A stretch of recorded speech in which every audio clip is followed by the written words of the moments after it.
Good. What's up, guys? This is Jeremy with the Restorative Shoulder Series. I'm here with my friend Tina. Today I'm going to take you through some of the common special testing we do for detecting slap tears, and a lot of these special tests too were kind of made popular by Dr. Mark Hutchinson out of University of Illinois, Chicago. So the first one we're going to do is a basic load and shift test. This isn't slap tear specific, however, this is kind of a good indicator of potentially trying to see if there's any intra-articular pathology going on.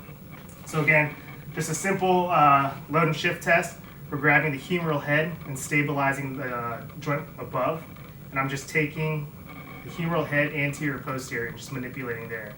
If I could feel any clunking, popping, cracking, stuff like that associated with pain, I could suspect that something might be torn inside the shoulder joint.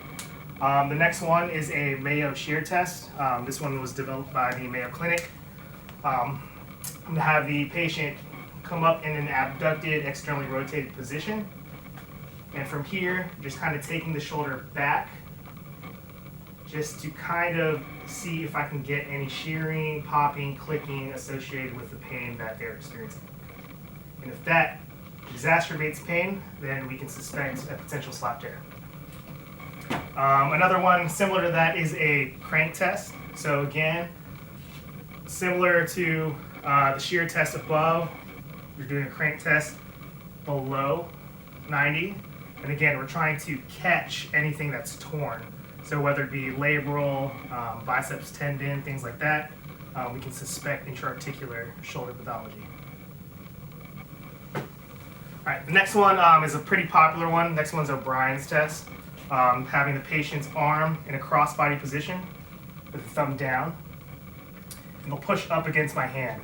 If that exacerbates pain, then we can suspect some type of superior labral pathology going on.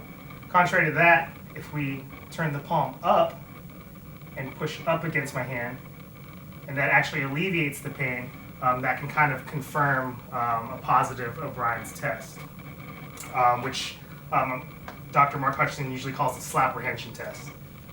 A next one developed by Dr. James Andrews is a thrower's test. And again, we're going to take the arm into that abducted, external rotated position and bring them back into where they're feeling pain. And they're basically going to push against my hand as if they're throwing the ball, so go ahead. And if that exacerbates pain, then we can suspect a slap tear. The next one is a biceps provocation test.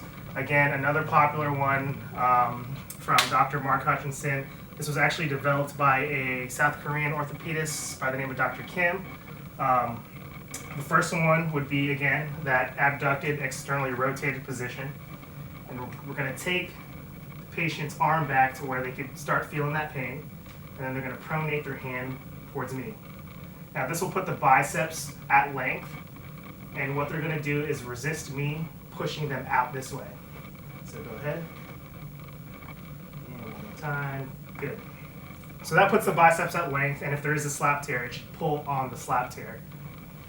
Next one, same thing. Putting the hand towards their head and doing the same motion again. Good. And if there's any pain with that, that actually puts stress on the biceps tendon. Another one that's not so much slap tear specific is a sulcus sign. So grabbing the arm down here and stabilizing up top. Again, we're pushing the arm down and looking for a sulcus sign and pain associated with it. So what a sulcus sign is basically the humeral head gapping in the shoulder joint on top underneath the acromion. So again, association with pain with that, you can kind of suspect inferior instability, and this may pull on the slap tear in front.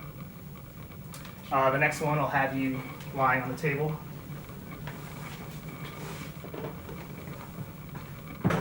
So this last one's a Job relocation test. I'll have the patient come back, again, abducted, externally rotated. In a slap tear, this will only exhibit or exacerbate pain, not so much instability. So I come back to where the patient's feeling pain, and then I'm going to have my hand and have a posterior force on the shoulder. that alleviates the pain, then we can suspect a slop tear.